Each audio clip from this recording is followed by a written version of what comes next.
Bueno, bienvenidos de regreso.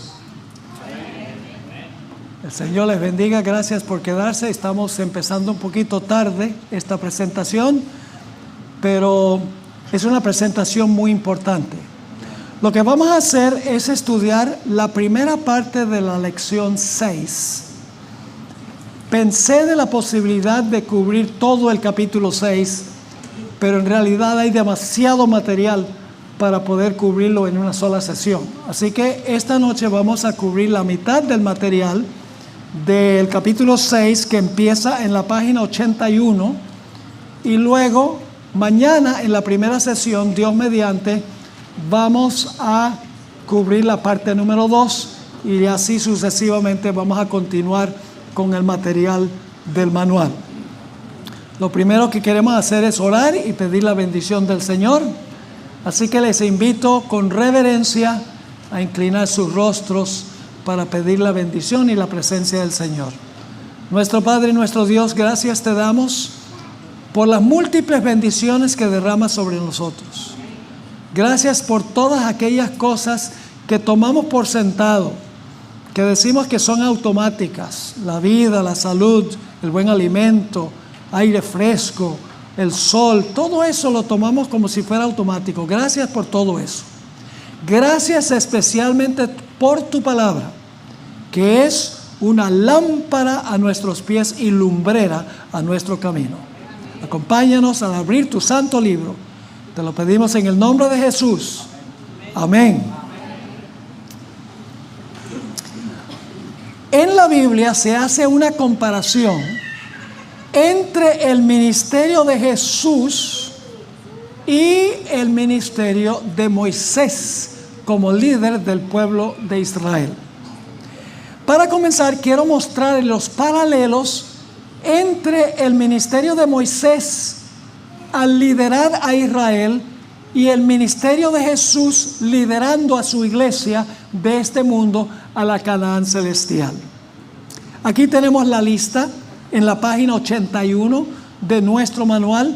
Reitero, por favor consigan el manual, porque lo que estamos enseñando aquí, si no consiguen el manual, lo siguen estudiando, se les va a olvidar. En menos de una semana ya no se van a acordar ni de la mitad de lo que hemos estudiado aquí. Por eso yo preparo estos materiales, estos manuales, para que los hermanos y las hermanas tengan el material y puedan continuar su estudio. Es muy, muy importante.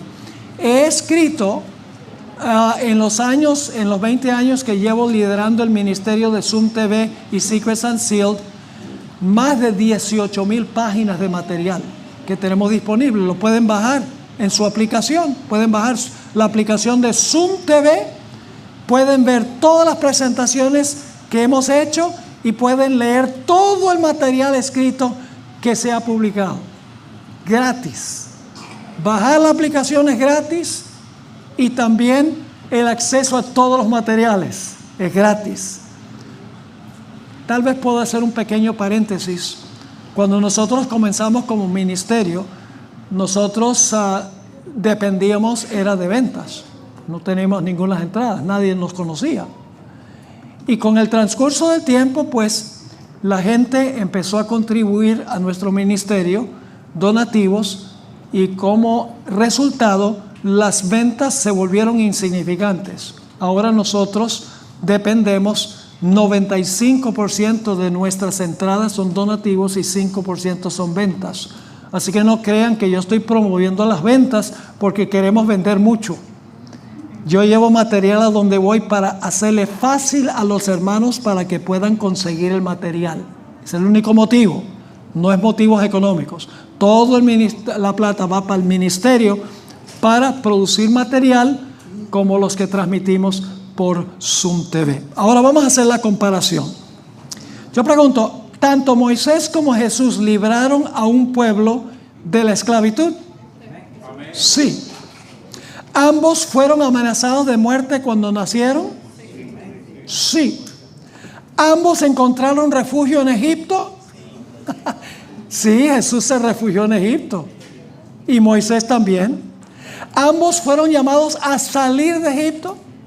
Si de Egipto llamé a mí, hijo, dice en Oseas.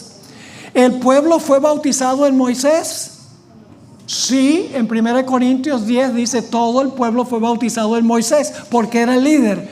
¿Y nosotros somos bautizados en Cristo? ¿Cómo no?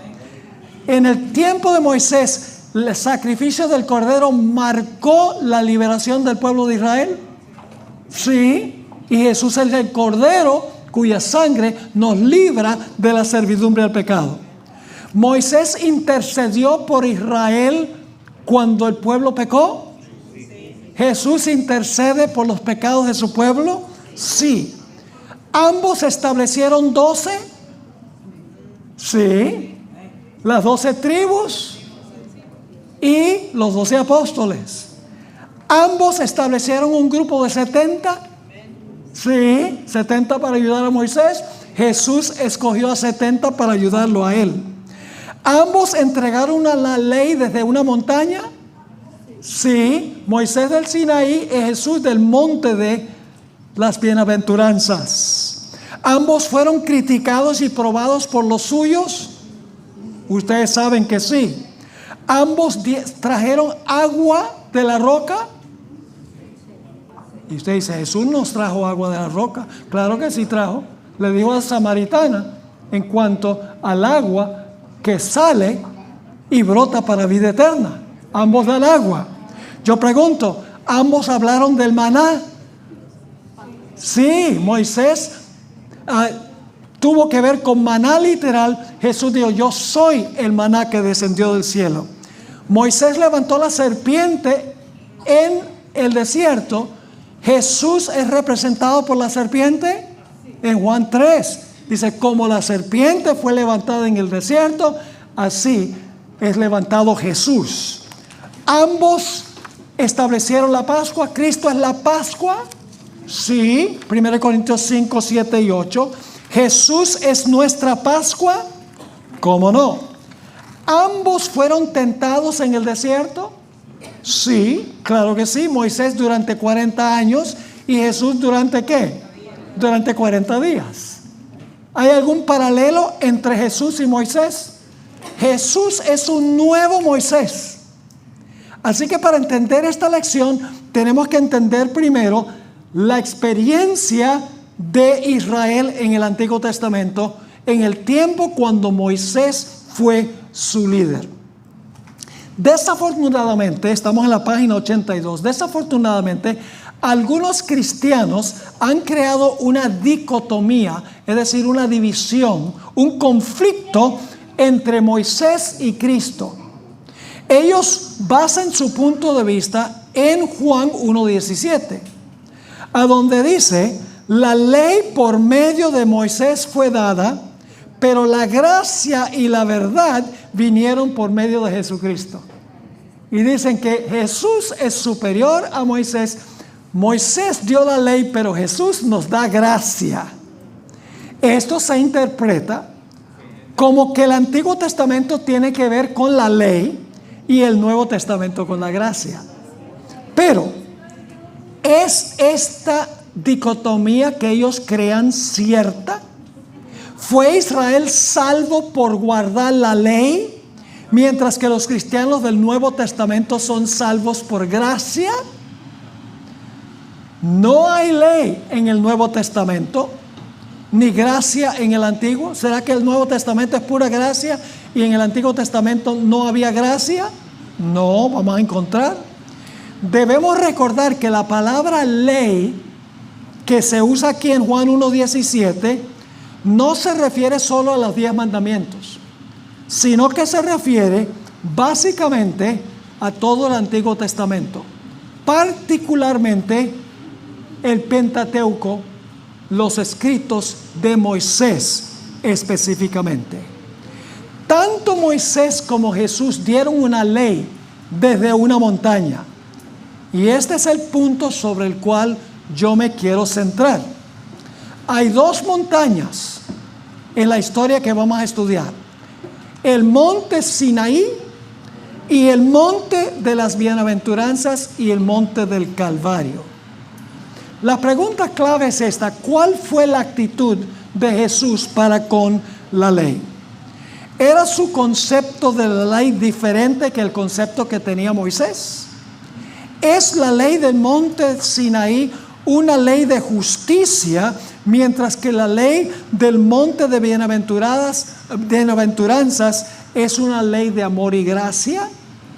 Para responder a estas preguntas, tenemos que volver a la historia de Moisés en el Antiguo Testamento. Porque vamos a encontrar que la liberación de Israel de Egipto, su bautismo en el Mar Rojo, el pacto en el monte Sinaí y la entrada final a Canaán simbolizan el liderazgo de Jesús de la iglesia cristiana. Los primeros capítulos de Éxodo, estamos en la página 82, al pie de la página para los que tienen el manual. Los primeros capítulos de Éxodo se centran en la esclavitud de Israel a Faraón. ¿Qué hizo el pueblo de Dios siendo esclavo? Clamaron a Dios para que Dios, ¿qué? Recordara su pacto y los librara de servidumbre. ¿Fueron librados Israel de Egipto de servidumbre porque eran buenos? ¿Porque eran obedientes? No, al contrario. Les dijo Dios, obedezcan y los libro. No. Dios libró a Israel porque clamaron a Él. Los libró por pura gracia, porque tenían necesidad y clamaron a Dios. El sacrificio del Cordero fue la señal de su liberación. El derramamiento de la sangre del Cordero marcó su liberación. ¿Saben quién era el capataz de ellos? En Ezequiel 29:3 se le llama el gran dragón. ¿Quién era el capataz que quería matar a Jesús? El gran dragón. ¿Quién es aquel que persigue a la iglesia? Nuevamente Apocalipsis dice que es el gran dragón. Ahora, en la página 83 continuamos nuestro estudio. Después de librarlos, ahora fíjense que todo no termina en Egipto. Ahí no termina la historia de Israel. Después de librarlos de la esclavitud, por gracia, gratis, porque clamaron a Él en su gran necesidad, porque querían libertad, Dios no llevó a su pueblo directamente a Canaán. Esto es un punto importante. Llevó a un pueblo libre. ¿Estaban libres? ¿Habían sido bautizados en el mar? Sí, lo dice 1 Corintios 10. Fueron bautizados en la nube y en el mar, dice. Y Moisés era el líder. Fueron bautizados en Moisés en el mar, porque Moisés era el símbolo de Jesús. Ahora fíjense, llevó a su pueblo libre al monte Sinaí. No los llevó directamente a Canaán, los llevó al monte Sinaí. E hizo un pacto con el pueblo de Israel. Primero, Dios le recordó a Israel que Él los había librado de Egipto porque clamaron a Él. No porque habían obedecido, sino porque Dios por pura gracia los libró de servidumbre. Pero queremos notar algo muy importante. Luego Dios le dijo a Israel que si ellos le obedecían y guardaban su pacto, ellos iban a ser su pueblo especial. Noten que Dios no les dijo, obedezcan para yo librarlos. Dios los libró porque clamaron a Él, y luego en el Sinaí Dios le dijo, yo quiero hacer un pacto con ustedes. Ahora, como yo los libré por gracia, ahora ustedes respondan a mi acto de gracia obedeciéndome.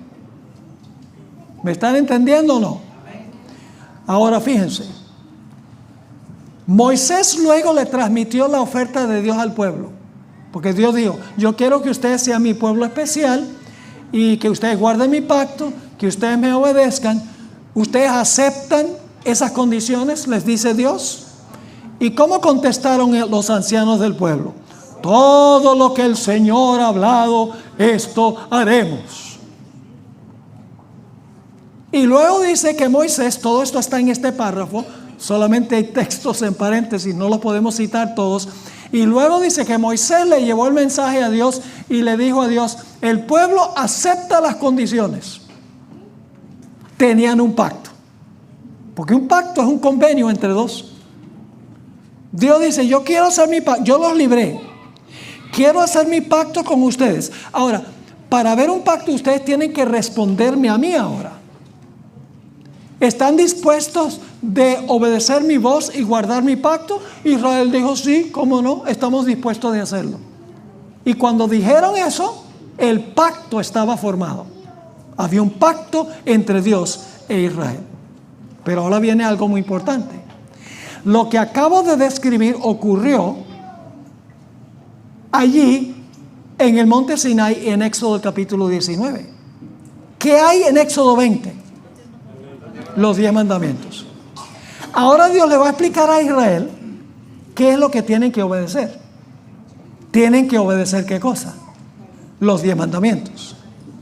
Ahora yo les pregunto, ¿los mandamientos le fueron dados a un pueblo esclavo o a un pueblo libre? Libre. A un pueblo esclavo. ¿Los 10 mandamientos le fueron dados a un pueblo esclavo? No. Porque habían sido librados. Ya no eran esclavos. Habían sido librados por la sangre del Cordero y habían sido bautizados en el mar. Dios los lleva al Sinaí y Dios le dice, ahora yo quiero que ustedes hagan un pacto de obediencia conmigo. La obediencia viene como resultado de la gracia, no gana la gracia. ¿Están conmigo o no están conmigo? Así que en el capítulo 20 Dios le da al pueblo de Israel su ley y le dice, esto es lo que ustedes deben obedecer, mi ley. Le dice, yo los libré de Egipto. ¿Dónde comienzan los 10 mandamientos? Saben que generalmente empezamos los 10 mandamientos donde dice, no tendrás dioses ajenos delante de mí, pero ahí no comienzan los 10 mandamientos. Hay un prólogo a los 10 mandamientos. Yo soy Jehová vuestro Dios, que os libró de Egipto, de casa de servidumbre. Por eso no tendrás dioses ajenos delante de mí. Por eso no te harás imagen. Por eso respetarás mi nombre. Por eso guardaréis mis sábados. Es decir, Dios le está diciendo, yo los redimí. Les di mi gracia porque clamaron a mí, no porque eran obedientes. Ahora lo que yo espero de ustedes, por amor a mí, por haberlos librado, es que ustedes obedezcan mi ley. Yo pregunto, ¿en Éxodo hay ley y gracia? ¿O solamente hay ley? Hay ley y gracia. Ambas cosas. Jesús lo expresó así en Juan 14:15. Si me amáis, ahí está. Si me amáis, guardad mis mandamientos. Yo pregunto, ¿tenía Israel alguna razón para amar a Dios? ¿Tenían alguna razón para amar a Dios? ¿Qué razón?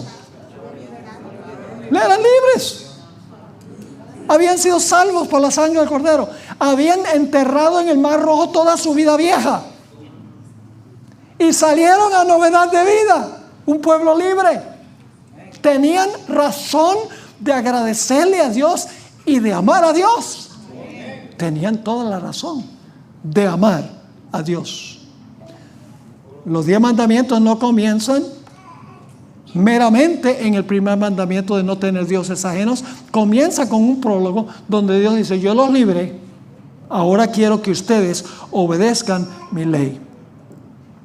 La pregunta es esta: ¿qué iba a pasar si Israel quebrantara su lado del pacto y desobedeciera a Dios? ¿Qué iba a pasar? ¿Estaban entonces condenados a destrucción porque no guardaron su pacto? No. Por eso Dios dio el santuario. Éxodo 25, hasta el final de Éxodo 40, tiene todas las ceremonias del santuario. Todos los sacrificios, todas las ofrendas. Dios le estaba diciendo a Israel, si por algún motivo ustedes quebrantan mi pacto, hay esperanza.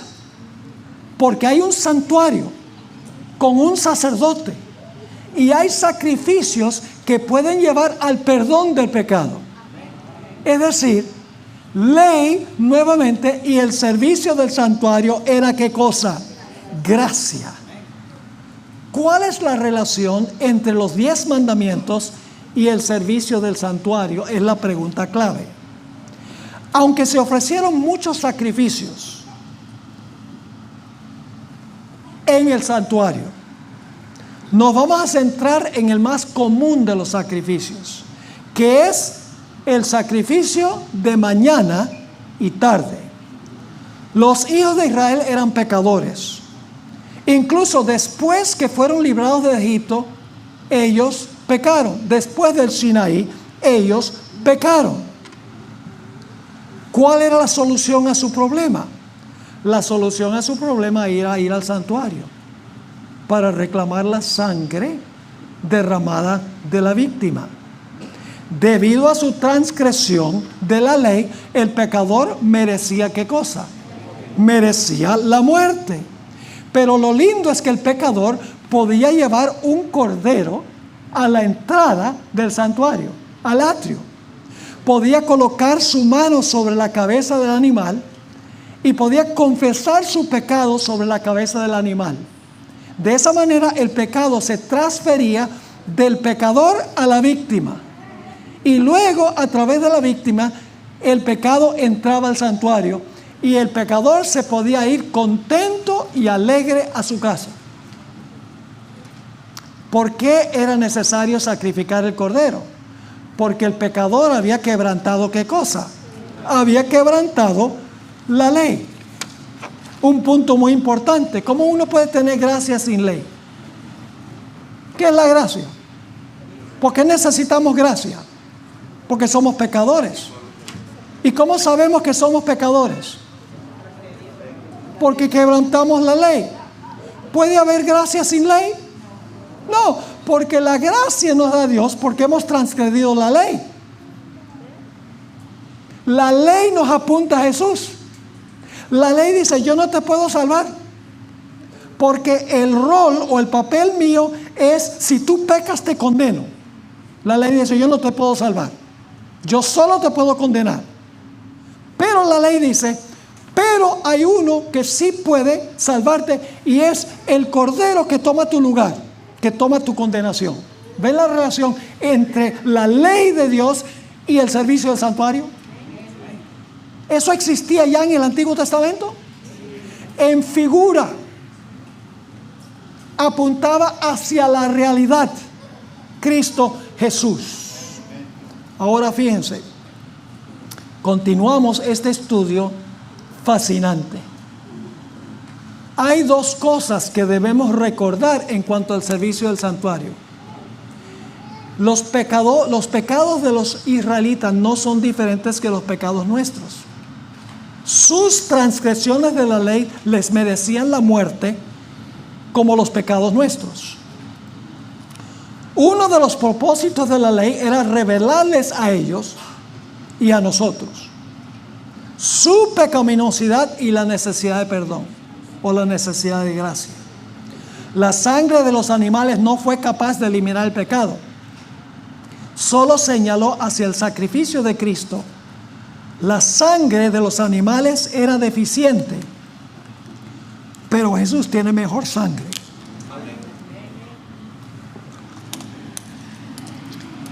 Ahora, Jeremías 31 y 32 deja muy claro que Israel violó constantemente los términos del pacto. A pesar de que Dios era esposo amoroso para con Israel, el problema era con ellos, no con el pacto. Israel no entendía la ley de Dios, ni tampoco entendía la gracia de Dios. Ahora vamos a analizar la ley y la gracia en el Nuevo Testamento. El Nuevo Testamento deja muy en claro que Jesús es el profeta mayor que Moisés. Moisés, sin embargo, no era un fin en sí mismo. Jesús era mayor que Moisés. Moisés apuntaba, en otras palabras, hacia alguien que iba a hacer una obra mucho más grande. Noten Hechos 3:22 y luego el versículo 24 al 26. Porque Moisés dijo a los padres, fíjense la comparación. Moisés dijo a los padres: el Señor vuestro Dios os levantará profeta de entre vuestros hermanos, como a mí. A él oiréis en todas las cosas que os hable. Ahora, ¿quién es ese profeta mayor que Moisés que Dios iba a levantar? Noten el versículo 24. Y todos los profetas desde Samuel en adelante, cuantos han hablado, también han anunciado estos días, que está hablando de los días de Jesús. Vosotros, aquí le está hablando Pedro a los judíos de su época, vosotros sois los hijos de los profetas y del pacto que Dios hizo con nuestros padres, diciendo a Abraham: en tus simientes serán benditas todas las familias de la tierra. Ahora escuchen, a vosotros primeramente Dios, habiendo levantado ¿a quién? A su hijo. ¿A quién representa Moisés entonces? A Jesús. Habiendo levantado a su hijo, lo envió para que os bendijese, a fin de que cada uno se convierta de su maldad. Así que Jesús es el que es mayor que Moisés. Lo que era una sombra en el Antiguo Testamento, en la época de Jesús se convierte en realidad. Ahora déjenme explicar lo que significa esto. Cuando yo monto mi bicicleta 8 kilómetros cada mañana, cuando estoy en mi casa, hay un lugar donde doy una curva y hay un poste de la luz que, dependiendo de la hora del día, si es bien temprano, proyecta una sombra en el suelo. Si salgo temprano, la sombra es bien larga, pero mientras pasa la mañana, la sombra va desvaneciéndose hasta que llega un momento en que la sombra desaparece y ahí está el poste de la luz.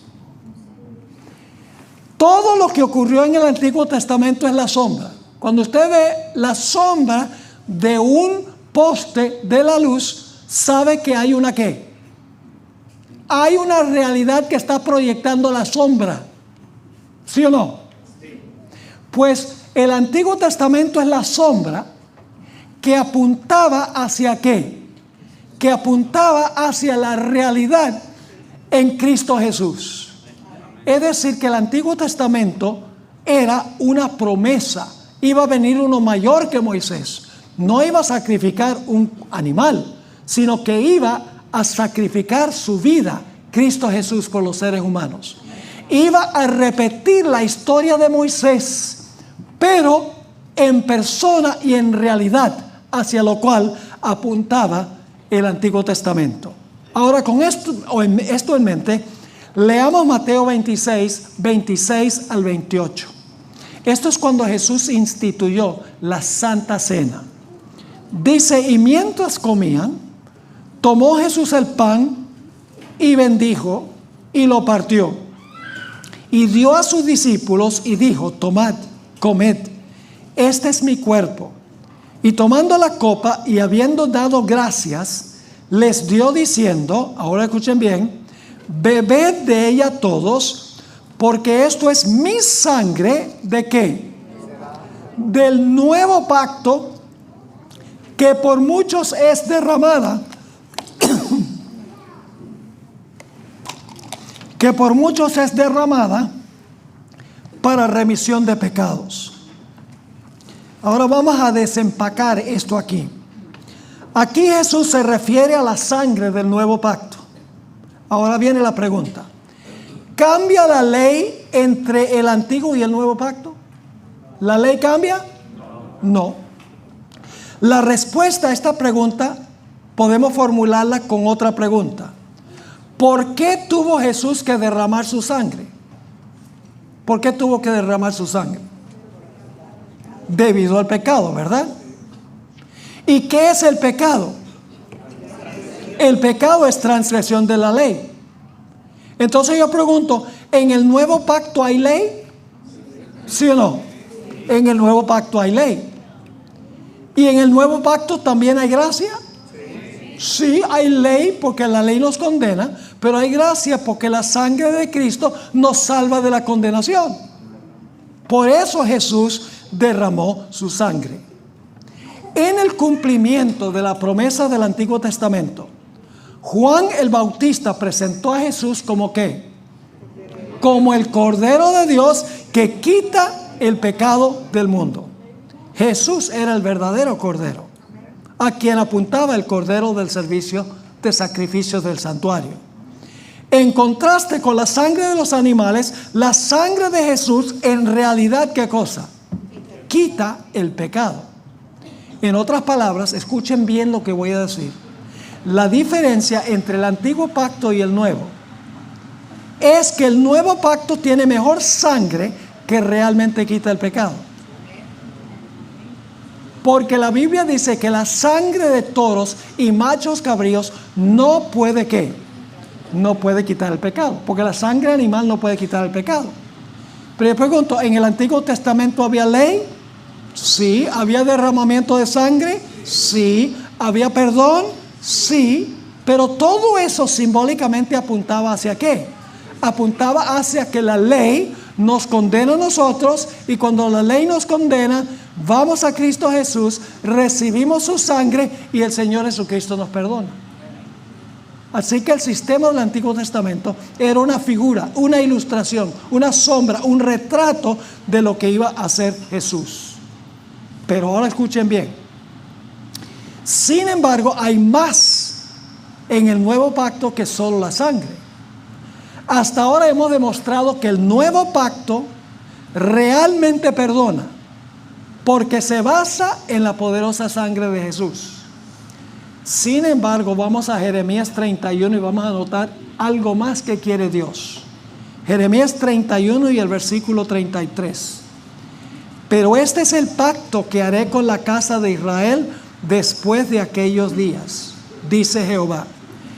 Daré mi ley en su mente y la escribiré en su corazón. Y yo seré a ellos Dios y ellos me serán por pueblo. Encontramos aquí otra diferencia asombrosa entre el antiguo pacto y el nuevo pacto. No pierdan este punto. El nuevo pacto, Jesús no solo ofrece perdonar nuestros pecados, sino que promete que escribir su ley en nuestros corazones y en nuestras mentes. Bajo el nuevo pacto, Jesús quiere hacer más que simplemente perdonar el pecado. El pasaje en Jeremías 31 no es solo una promesa para los del Antiguo Testamento, sino para los del Nuevo. Porque el profeta Jeremías se escribió en el Antiguo Testamento. ¿Sí o no? ¿Era una promesa para la gente del Antiguo Pacto también, del Antiguo Testamento? Claro que sí. Dios quería escribir su ley en el corazón. Y así lo dice Hebreos 8 y el versículo 7 hasta el versículo 13. Los pasajes de Jeremías y de Hebreos muestran que el nuevo pacto logra dos cosas. Primero, perdona el pecado. Y segundo, ¿qué hace? Escribe la ley en el corazón. Por lo tanto, bajo el nuevo pacto, tenemos mejor sangre para el perdón y la ley está escrita en un mejor lugar. No en tablas de piedra, sino ¿en qué? En el corazón. En ambos hay sangre y ley, ¿sí o no? Pero la sangre es más poderosa en lo nuevo y la ley está escrita en un lugar mejor.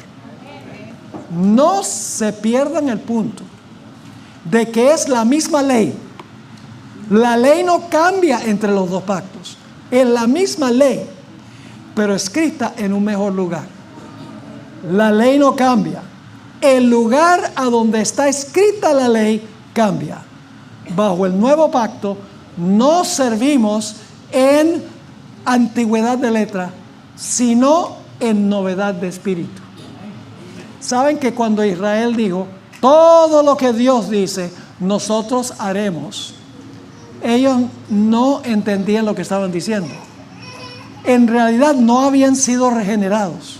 Eran un pueblo que fueron enterrados vivos en el Mar Rojo, podríamos decir, como muchas personas son enterrados vivos en las aguas del bautismo, porque no han visto regeneración, no han visto un cambio en su vida. Es decir, ellos creían que podían obedecer legalmente la ley. Pero la única forma como en verdad podemos guardar la ley es si la ley está escrita en nuestra mente y nuestro corazón. Porque nos sale obedecer a Dios. No lo tomamos como una obligación. Cuando Jesús murió en la cruz y dijo, consumado es, el velo del templo se rajó de arriba abajo. Por este acto Dios estaba anunciando que los sacrificios y ofrendas del Antiguo Testamento habían llegado a su fin. Ahora había un mejor sacerdote, un mejor santuario, mejor sangre, mejor esperanza, mejor ciudad, la Nueva Jerusalén, un mejor Israel, una nueva Sión y un nuevo pacto. Sin embargo, alguien podría objetar, ¿no es el nuevo pacto todo sobre amor y gracia, mientras que el antiguo era solo justicia y ley? ¿Cómo consideró Jesús, el más grande que Moisés, la relación entre el amor y la ley en el nuevo pacto? Echemos un vistazo a la ley que Jesús pronunció desde el monte de las bienaventuranzas y reveló completamente en el Calvario. En Mateo 5, 7 al 19, en el Sermón del Monte, nos da una profunda interpretación de lo que creía Cristo de la ley. Debemos recordar que la palabra ley, escuchen, se refiere a todo el Pentateuco, a todos los 5 libros de Moisés, que contiene obviamente los 10 mandamientos. Jesús declaró categóricamente que no había venido a destruir la ley o los profetas, sino que había venido ¿qué? A cumplirlos. ¿Qué quiere decir la palabra cumplir? Algunos piensan que significa que Jesús vino a acabar con la ley. Pero en realidad la palabra cumplir significa llenar de significado. En otras palabras, llenar de significado para que se pueda saber a qué apuntaba todas esas ceremonias del Antiguo Testamento. En lugar de abolir la ley, escuchen bien, Jesús la intensificó y la magnificó. Por ejemplo, hay un mandamiento que dice no cometerás adulterio. Los judíos decían, bueno, con tal que no me acueste con una mujer, estoy cumpliendo esa ley. Pero Jesús magnificó y amplió e hizo más exigente ese mandamiento. Porque dijo, cualquiera que mira a una mujer para codiciarla, adulteró en su corazón. En vez de eliminar la ley, la intensificó. Jesús dijo, han oído el mandamiento, no matarás. Pero Jesús lo hizo más intenso. Dijo, el que se enoja con su hermano es culpable del mandamiento. Jesús no eliminó la ley, sino que hizo la ley mucho más exigente. Ahora, el Señor Jesucristo dijo que el problema que tenemos es con el corazón. De nada vale ver la ley como una lista de reglamentos que tenemos que cumplir. La ley hay que tenerla escrita en el corazón para que nos salga a hacer el bien. Noten lo que dijo Jesús en el Evangelio según San Mateo, el capítulo 15 y el versículo 19. Dijo dónde está nuestro problema. Del corazón salen los malos pensamientos, los homicidios, los adulterios, las fornicaciones, los hurtos, los falsos testimonios, las blasfemias. ¿De dónde sale el pecado? Del corazón. Entonces, ¿qué clase de cirugía necesitamos? Necesitamos que un cardiólogo haga una cirugía del corazón. De la abundancia del corazón habla la boca. El problema no es con la boca, es con el corazón.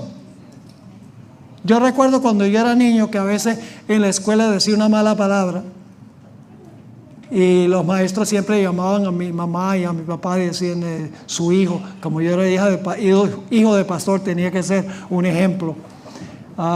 Y por lo tanto esperaba más de mí. Cuando llegaba a la casa, yo sabía lo que me esperaba. Me esperaba que mi mamá me lavara la boca con jabón.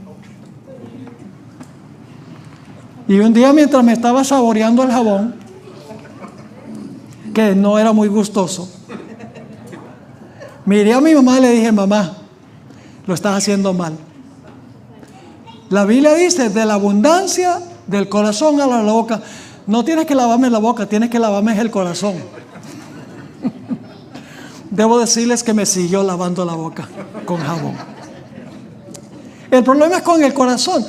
Dios no quiere solamente perdonarnos por la sangre de Cristo, sino que el pacto dice que quiere escribir en el corazón su santa ley, para que nos salga a hacer el bien, no por obligación, sino por amor al Señor Jesús.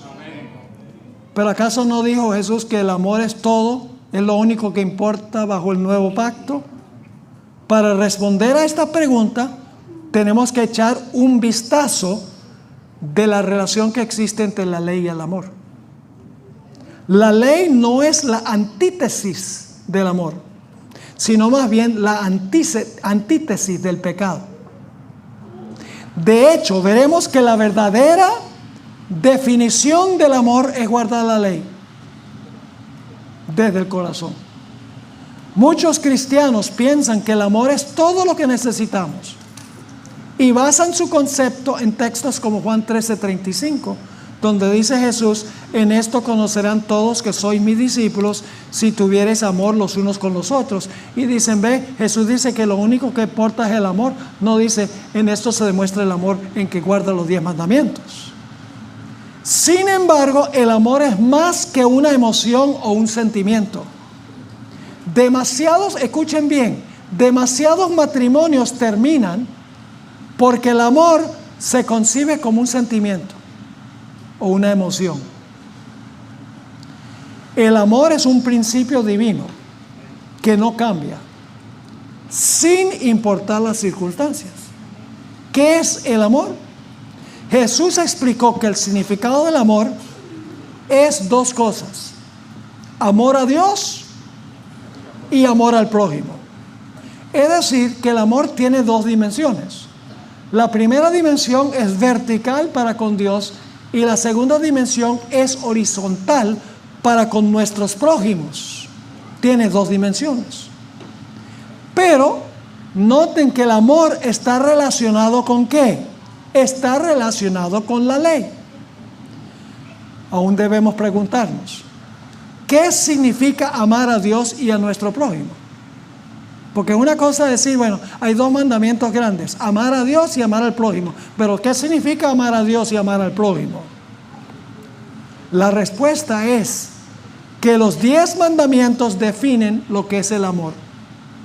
Los primeros cuatro mandamientos definen lo que es amar a Dios. Y los últimos 6 definen lo que significa amar a nuestro prójimo. Sin embargo, la definición del amor de Dios y a nuestro prójimo se amplía en los 10 mandamientos de la ley de Dios y últimamente en toda la Biblia. El amor se define en toda la Biblia, no solo los 10 mandamientos. Déjenme darles un ejemplo. El caso del rey David. David, como sabemos, cometió adulterio con Betsabé. ¿Qué produjo eso? Produjo la muerte de Urías Eteo, causó amargura, había quebrantado un mandamiento y causó división en las vidas de David y de su familia. ¿Tuvo alguna relación la violación de ese mandamiento con relaciones interpersonales? Sí, porque cuando quebrantamos la ley define relaciones. Y cuando nosotros quebrantamos la ley, estamos rompiendo ¿qué cosa? Estamos rompiendo relaciones. Si yo amo a Dios no voy a tener rivales, no voy a tener otros dioses. Si yo amo a Dios, no me voy a inclinar ante una imagen hecha por un ser humano que rebaja nuestro concepto de Dios. Si yo amo a Dios, voy a respetar su nombre. Si yo amo a Dios, voy a guardar su santo día. ¿Tiene algo que ver los primeros 4 mandamientos con mi relación con Dios? Claro que sí. Si yo amo a mi prójimo, si amo más específicamente a mis padres, no los voy a deshonrar. Si yo amo a mis prójimos, no los voy a matar. Si amo a mis prójimos, no voy a adulterar con sus esposas o su esposa.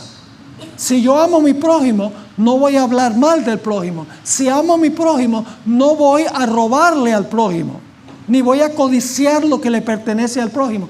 Uno no puede hablar de la ley sin hablar de que la ley define relaciones amorosas entre personas.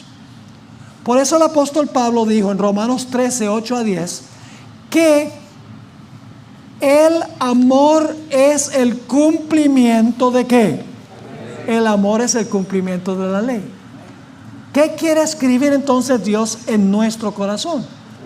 Él quiere escribir en nuestro corazón su ley, que es una ley de amor, para que automáticamente, por gratitud a Él, queramos amarlo a Él por sobre todo y también amar a nuestro prójimo. Ahora, este vínculo entre la ley y el amor se ilustra en la caída de Adán y Eva. Tan pronto como Adán y Eva desobedecieron a Dios, su relación de Dios se rompió. ¿Sí o no? Por eso la Biblia dice: vuestros pecados han causado división entre mí y vosotros. Dice en Isaías 59 y el versículo 2. Enseguida que pecaron, se rompió su relación con Dios y se escondieron. Pero ¿saben que también se rompió la relación entre ellos? ¿Qué dijo Adán? Esta mujer que tú me diste, si no hubiera sido por ella, yo no peco. Se rompió la relación matrimonial. Cuando desobedecieron la ley, se rompió la relación con Dios y se rompió la relación uno con el otro. Ahora estamos en la mitad de la página 88. Este vínculo entre la ley y las relaciones se ilustra claramente en la caída de Adán y Eva. Tan pronto como desobedecieron el mandato de Dios, su relación con Dios se cortó y se escondieron de Él. Además, se produjeron conflictos matrimoniales. Jesús es la personificación perfecta del amor, porque es la personificación perfecta de la ley. Jesús vivió la ley. Él es la ley en carne humana. Él es la encarnación de la ley. Él vivió la ley como ser humano en carne humana. Sus relaciones con otras personas eran ¿qué? Perfectas, porque vivió la ley en carne humana. Digo, tu ley está ¿dónde? En mi corazón. Y esto es lo que Jesús espera de nosotros. Yo pregunto, ¿es amoroso hacia los demás matar, robar, violar los votos matrimoniales, codiciar, adorar ídolos, usar lenguaje grosero, tener otros dioses? ¿Eso es amor? No. ¿Podemos separar el amor de la ley? Es imposible separar el amor de la ley. La ley es una transcripción escrita del carácter de Dios y nos dice tal cual Él es en forma escrita. Cuando decimos que la ley exige perfección, estamos diciendo que Dios exige perfección.